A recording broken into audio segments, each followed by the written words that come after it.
చూడకుండా, కులం చూడకుండా, మతం చూడకుండా ప్రతి పేదవాడు బాగుండాలని ఆలోచన చేసే వ్యక్తి ఈ రోజు మన ముఖ్యమంత్రి జగన్మోహన్ రెడ్డి గారు. కానీ ఈ రోజు ఎన్నికలు వచ్చే టైంకి ఏదో విధంగా పదవి చేపట్టాలి, ఏదో విధంగా ముఖ్యమంత్రి అయిపోవాలి.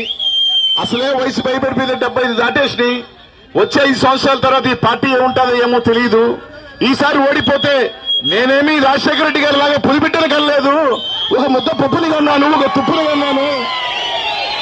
ఈయన పార్టీని ముంచుతాడా తేలుస్తాడా తెలియని పరిస్థితిలో ఉంది. కాబట్టి ఎలాగైనా అధికారంలోకి రావాలి అని అక్కడ మోడీ కాళ్ళు, పవన్ కళ్యాణ్ కాళ్ళు పట్టుకున్నాడు. ఈడ ప్రజలకు చూస్తే ఏమంటున్నాడంటే, కావాలి అంటే మీకు కావాలని అడగండి, కిలో బంగారం ఇస్తాను, అల్లుడికి కావాలంటే బెంజ్ కారు, కొండ మీద కోతిని కూడా తీసుకొచ్చి మీకు ఇచ్చేస్తాను, నాకు ఓట్లైందని అడుగుతా ఉన్నాడు. ఓట్లు వేయించుకున్న తర్వాత మనకి 3 నామాలు పెడతాడని మాత్రం తెలియజేస్తా ఉన్నా. ఆలోచన చేయండి, మనకి పాలిచ్చే గేదె లాంటి ప్రభుత్వం కావాలా లేకపోతే